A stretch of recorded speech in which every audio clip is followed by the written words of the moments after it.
Yes, yes. So he asked to record his session. So Grace is recording for us. So Terence Fig is going to talk about merging and matching in Herwig 7 using HJets. Go ahead, Fig. Hello. Today I'm going to talk about merging and matching in Herwig 7. And the matrix elements I'm going to use are from this HJets module. Before I say anything else, I do want to thank all my collaborators, past, present, even future ones. So I'm hoping, and by the way, there's a lot of other articles out there that should probably be mentioned. We don't have a lot of time for that. So, don't get offended if I didn't mention your matrix element generator. Okay, so the main focus of my research has been Higgs plus 2 jets. So initially it was vector boson fusion Higgs plus 2 jets, and then I later looked at vector boson fusion Higgs plus 3 jets. And why is the extra jet interesting is because that is, a lot of, there had been in the past suggestions of using jet vetoes, although I think this has kind of fallen out of favor. But we do want to look at the extra radiation. Now, I actually shifted away from looking at just the T-channel production mechanism. In fact, I embraced a much larger viewpoint. And, so I would that we should actually look at the full calculations. So the S channels, U channels, and the T channels. Now for this talk, I use the Herwig 7 event generator as the framework. So it provides a lot of nice features. It has parton showers, hadronization, MPI modeling. So it's a general purpose event generator, very useful. In that framework, we actually included, so it's something called HJets. Now you can call it HJets plus, but I just call it HJets now.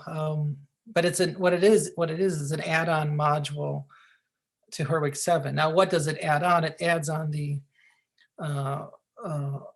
Higgs plus 2 jet, lecture week Higgs plus 2 parton, 3 parton, and 4 parton amplitudes. And there's 1 loop amplitudes for the Higgs plus 2 parton and Higgs plus 3 parton. Now, there's no 1 loop for the Higgs plus 4 parton yet, but you never know.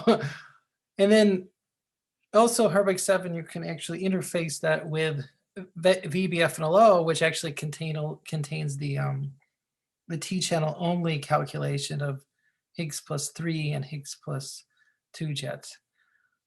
So here are the HJets. There's a paper on this that uses this Matchbox framework, and this is available publicly. What is in it? You have the T-channel.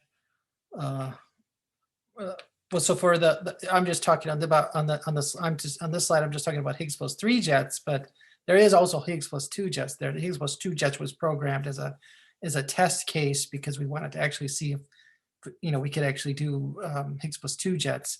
And so that's always been in there.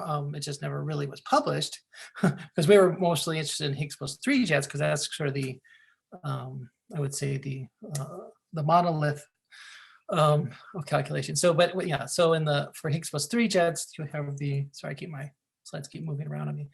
You have, let's see if I can use a laser pointer here. You have the T channels as usual, and of course there's this gluon attached here, and then there's the S channel type graphs, and there's U channels. There's many Feynman diagrams. I didn't want to show them all. There's the typical what we call the box lines. That's when you have the here's your quark line here, and your QCD corrections there. But then there's the interesting ones, which are the fun ones, and and everybody's like, oh, why do you waste your time with these? But they got interesting interference properties, and it's not so clear. And you need them for gauge invariance. If you don't have these diagrams, good luck. You'll never have gauge invariance. So, okay, so you have hexagons and pentagons, and that's why I think that was a fun calculation. Okay, there's also the real radiation as well, and it gets really, but the problem is when you hit Higgs plus 3 jets, this division into classes of T channel only, S channel only, it really just breaks down and it doesn't work very well.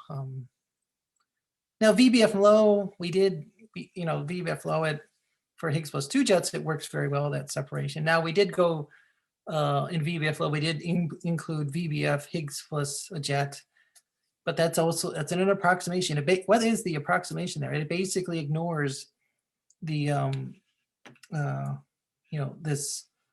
these color correlations between the upper and lower quark lines, and so with every approximation, use it at your own. I don't know. We were approximating all the time in physics, right? So, but we use it as our own. I don't know. Yeah, so you just have to be careful. So Herwig 7, it's publicly available. HJets publicly available. Download it, run it. Probably good to talk to somebody who's actually ran it before, but there is parallelization involved. You don't really need. You could run this. This is basically all set up to be very embarrassingly parallel, right? So you don't need MPI. You don't need any of that stuff. But, there's some input cards which you can modify, and so that's not. It's pretty. Once you get used to it, it's pretty simple to use, and you can change your, what kind of amplitude matrix elements you want to look at, and also you can have various different matching. You want to match at leading order to a parton shower, NLO to a parton shower. And also you can define your jets. So up here I define the jets. And you can also, implement your favorite rivet analysis. So if you're, I love rivet. It's great. Okay, so NLO matching, how does it do? There's what we're going to do, and what I'm going to show you is the subtractive matching. I'm going to assume most people know about this, but if you don't, then that's fine. And they also talk about something called merging. So merging is when you take hard scattering matrix elements and you kind of stitch them together. Of course, you have to kind of weave it together. I mean, these procedures are very complicated, but the issue, what they're trying to accomplish is, kind of a best of both worlds calculation, because we know that the hard scattering matrix elements describe, wide angle. When your partons are well separated, describes that physics very well. But then once you get into this, when they're very close together, and there's these soft and linear effects that need to be resummed, and so that's what these parton showers do. So it's this is kind of the state of the art. And so there was a calculation. They did dijet. So they in this plot there. So when they say 0, it really means 2 jets, and then if you go 1, it means a 3, and then of course the star here means you had NLO dijets. And so we thought we'd take all this work that Simon Platzer and his student Johannes, they had developed this merging framework. We thought, well, let's try it out with our Higgs electroweak Higgs production mechanism. Or that seemed like the natural thing to do. So I'll try to be very quick with this, but here's the setup. Looking at a proton collider, 13 TeV. Use a PDF for LHE, anti-KT jets. So we require at least 2. And then, for the matched results, we're only going to run this at parton level, no hadronization or MPI yet. And if you want even more details, send me an email. So the one thing we did was we took the matrix elements from VBFNLO, which are only the T channels, and we merged them at NLO for the 2 parton, NLO for the 3 parton. And then for the full calculation, we did the same thing as the full calculation. And we thought, well, we'll just take the ratio and see what happens. And probably the good thing for everybody is that, the 2 calculations agree when you're at high invariant mass. Yeah, by the way, this is the invariant mass of the two hardest jets in the final state. And then the rapidity gap, you see the same thing, and there's no, well, of course you have to, it really agrees above like 5 there, right? So if you got a rapidity gap of 5, you're good. And of course you do, I knew everybody uses these in combination. So that's always like kind of like, well, we should agree in the large rapidity gap region, right? And that's because what's happening is those S channels, well, the S channel processes are, the jets are going to be very close to each other. And another thing we did was, well, we're just, moving away from the VBF approximation. Well, let's just play around and, see what, because there's various different, we can do Higgs plus 2 jets at NLO fixed order. That's what this is. That's just a fixed order calculation. And then here's a Higgs plus 3 jets fixed order. And then here's Higgs plus 3 jets at NLO with the parton shower. And then here you have Higgs plus 2 jets with the parton shower. Now, what's interesting, why do I put all these on the same plane? Of course, then here is the monolith. This is Higgs plus 2 jets at NLO, Higgs plus 3, well, 2 partons at NLO, 3 partons at NLO, and then 4 partons in NLO merged, with, and then of course the parton shower that we're merging with is the dipole shower. And then 25 GeV here is really the, sorry, you have a question? Two more minutes, okay? 2 more minutes, okay, great. I'll try to be quick.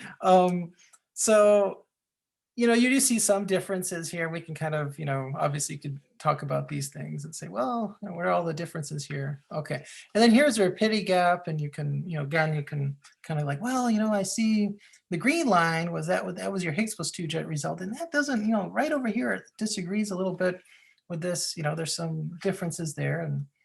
And those are, this is really what this is about. It's really scrutinizing the physics here. Now, other observables that are interesting are something called the gap jet observables, and that's, I'm going to define it as, it is the jets that go between the 2 leading jets. And this is where, obviously when I start looking at gap jets, I'm really not looking at the Higgs plus 2 parton configuration. I'm looking at the higher ones, but really, the Higgs plus 2 jets NLO parton shower prediction really just doesn't get it right anywhere. I mean, after that, it just sort of, so my message here would be like, really, if you want to understand like the higher jet multiplicities for the gap jets, you really need that next to the order Higgs plus 3 jet calculation. Okay, because so you can see where they kind of start agreeing there. And so you need to really, be doing a full merged calculation here. And so then, of course, I do look at the gap jets, or the HT of the gap jets. So that's the sum of the PT of the gap jets. And again, see the same story there. But so these are going to be very sensitive to the Higgs plus 2 jets at next to the order result. You could also do the same, we can also look at some other observables too, and you'll see the same, the same differences. In this plot, I just use VBFNLO matrix elements. And again, you'll still see the same, behavior. You really need, you need the next to the order Higgs plus 3 jets results. You can't ignore them. Okay, so my big message here is, just doing NLO Higgs plus 2 jets matched to a parton shower isn't really going to help you learn anything about that radiation pattern between the TAC jets. So you really need to stop ignoring my Higgs plus 3 jet NLO calculations that have been out there for years and really embrace them. I mean, they run really quickly, and I'm happy to work with any groups, any experimentalists who want to get those running. It's free of charge. So any questions? Thank you, Peggy.